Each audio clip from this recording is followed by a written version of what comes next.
review, I'm going to talk about Chapter 4, titled You Have Some Extra Cash, Buy a Rental Property. First thing we look at is what we can actually afford. So I combined some of the things we've talked about in the prior chapters, the loan-to-value test, the debt-to-income test, to determine what sort of rental property you can actually afford. So I always emphasize financing is king. So before ever looking at an actual property, make sure to understand what you can actually afford. Next, I look at what's the cash out refinance option. So putting together a down payment for a rental property can seem like an insurmountable obstacle to a lot of people. There's a possibility that you can potentially access some cash from your primary residence if you've established enough equity. So I look into what amount of cash you could potentially pull out if you do in fact refinance your primary residence, and then what are some considerations about the increased principal and interest you're going to have to pay on the new loan and whether or not it makes sense to go that route. With purchasing an actual rental property, we're now getting into the area of pure investments as well. So I look at some capital budgeting metrics. So it's basically a technique for determining how you should most efficiently allocate your free dollars. So what's the best way to generate a return on investment with some spare cash you have sitting around? And related to that, I have to introduce the concepts of time value of money. So the idea that a dollar now is worth more than a dollar in the future, and how you actually convert between those present and future dollars, and then some additional capital budgeting metrics that we use and are common in the real estate world, from cash on cash return, net present value, and internal rates of return. Next, looking at actually buying a rental property once you've determined what you can afford, we have to go through that same rental property market and cash flow analysis.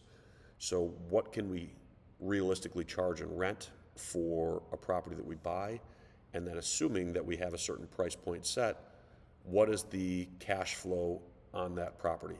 Does it generate cash, or are you going to be in the hole at the end of each month when you consider your debt service and operating expenses? I then tie the capital budgeting techniques that we've looked into a capital budgeting exercise for a potential rental property.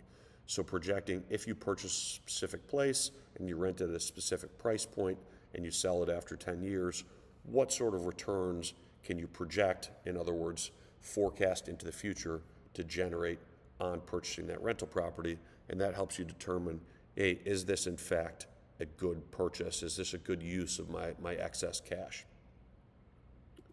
Similar to chapters 2 and 3, once you buy a place, then you still have to account for it.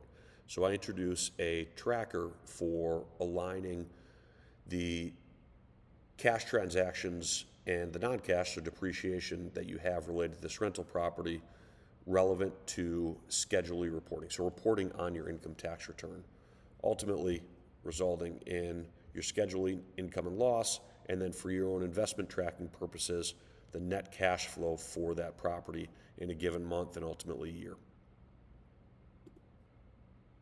Next, we have to look at calculating depreciation. So we've looked at depreciation already on a converted rental, on a spare bedroom, and now we look at determining our depreciation expense for a newly purchased rental property.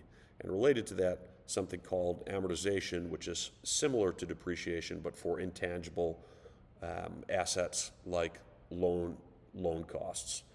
So we work through that calculation here in this tool, and it allows you to project what's going to be that cashless expense, that depreciation benefit that you have each year. Then in terms of organization, something I emphasize throughout the book, how do we track that accumulated depreciation? So when we look at selling a potential rental property in Chapter 5, I'm going to introduce something called depreciation recapture. But for now, the important takeaway is, how do we have a record of the depreciation allowable and that we've claimed throughout the time that we've operated a rental property? And lastly, this gets into the tax focus of things. We look at passive loss limitations and how we can actually deal with losses. So say we generate losses, taxable losses in a rental property, and the IRS limits them to passive loss limitations. How do we apply those? How does that actually get reported on our tax return? And then how can we recoup those benefits of unallowed taxes, or excuse me, losses in a given year moving forward in future tax years? So that's the high-level overview of Chapter 4. Thanks again for your support, and I look forward to hearing your guys' thoughts on the book.